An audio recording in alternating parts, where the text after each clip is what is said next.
Salam, perkenalkan nama saya Febrina Ati, NIM 01 2019 0125,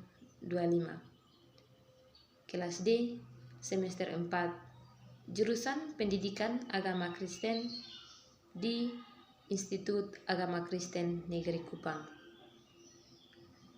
Pada video ini, saya akan menjelaskan beberapa materi untuk memenuhi tugas akhir semester pada mata kuliah Sosiologi Pendidikan. Kita akan masuk pada materi yang pertama, model pembelajaran sesuai tuntutan masyarakat, di mana kita ketahui bahwa model pembelajaran adalah sebagai suatu desain yang mengembangkan proses rincian dan penciptaan situasi lingkungan yang memungkinkan siswa berinteraksi sehingga terjadi perubahan atau perkembangan pada diri siswa. Sedangkan model pembelajaran menurut Kamus Besar Bahasa Indonesia berpengertian strategi ilmu dan seni menggunakan sumber daya bangsa untuk melaksanakan kebijaksanaan tertentu dalam dan perang damai. Rencana yang cermat mengenai kegiatan untuk mencapai sasaran khusus. Istilah model pembelajaran sangat berbeda dengan strategi pembelajaran, metode pembelajaran, dan pendekatan belajar. Model pembelajaran meliputi suatu model pembelajaran yang luas dan menyeluruh. Konsep model pembelajaran lahir dan berkembang dari pakar psikologi dengan pendekatan dalam setting eksperimen yang dilakukan. Konsep model pembelajaran untuk pertama kalinya dikembangkan oleh para ilmuwan pada tahun 1992. Model pembelajaran yang dapat diterapkan oleh para guru sangat beragam. Model pembelajaran adalah suatu pola atau langkah-langkah pembelajaran tertentu yang diterapkan agar tujuan atau kompetensi dari hasil belajar yang diharapkan akan cepat dapat dicapai dengan lebih efektif dan efisien. Yang berikut, hubungan antara sekolah, keluarga, dan peserta didik, di mana kita ketahui bahwa hubungan ini sangatlah penting untuk pendidikan anak. Pendidikan dalam keluarga merupakan dasar bagi pendidikan anak selanjutnya.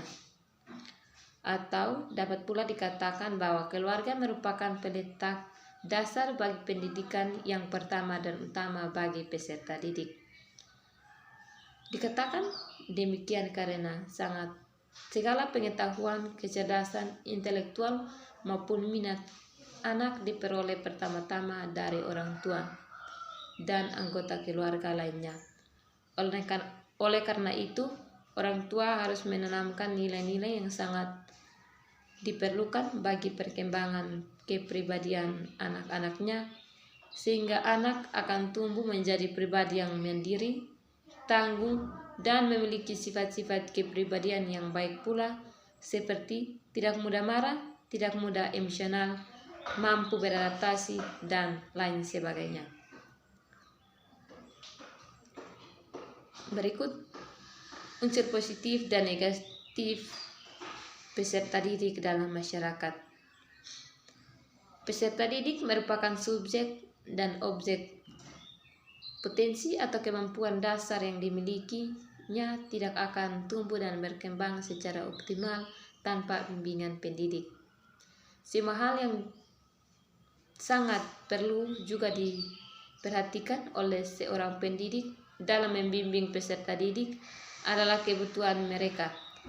Karena pendidikan memegang peranan yang sangat penting dalam meningkatkan kualitas sumber daya manusia untuk menghadapi perkembangan ilmu, teknologi yang terjadi secara terus-menerus.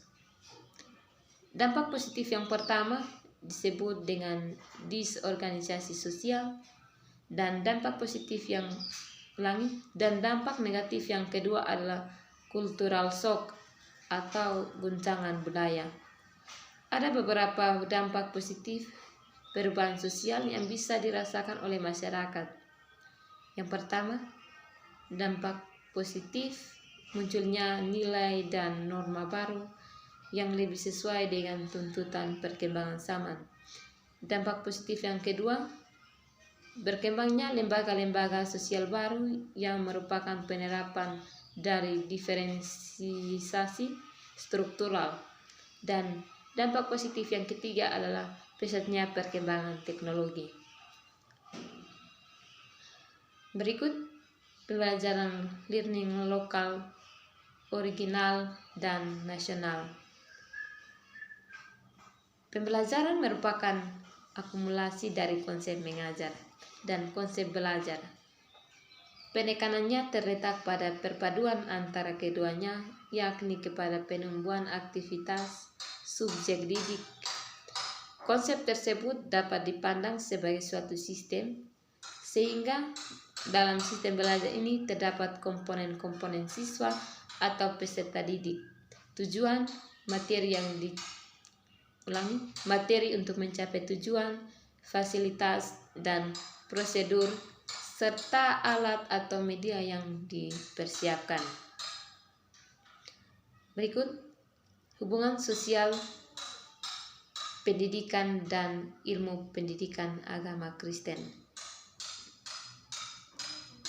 Dapat dikatakan bahwa pendidikan Kristen sangatlah penting dalam kehidupan kita, di mana kita ketahui pendidikan Kristen adalah pendidikan yang melibatkan warga jemaat untuk belajar teratur dan tertib agar semakin menyadari dosa mereka serta bersukacita dalam firman Yesus Kristus yang memerdekakan.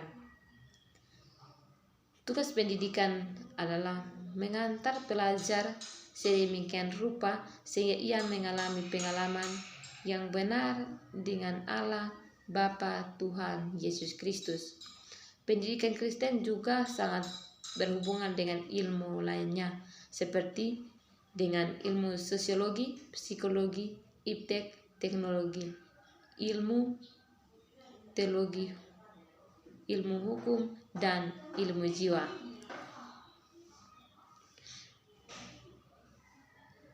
Dan yang terakhir adalah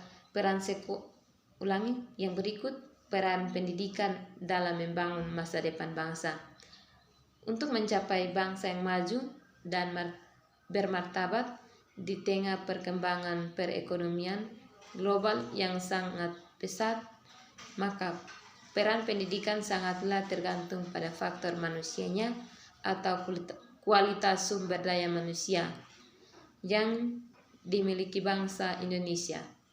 Oleh karena itu, salah satu cara untuk bisa mengatasi berbagai persoalan yang terjadi, baik persoalan politik, ekonomi, dan sosial budaya, serta masalah dekadensi moral khususnya di kalangan para pelajar, maka dibutuhkanlah pengetahuan karakter sumber daya manusia yang kuat yang didasarkan pada karakter bangsa Indonesia melalui berbagai jenis pendidikan, baik itu pendidikan formal, informal, dan non-formal, serta pada berbagai jenjang pendidikan, yaitu mulai dari SD, SMP, SMA, dan perguruan tinggi.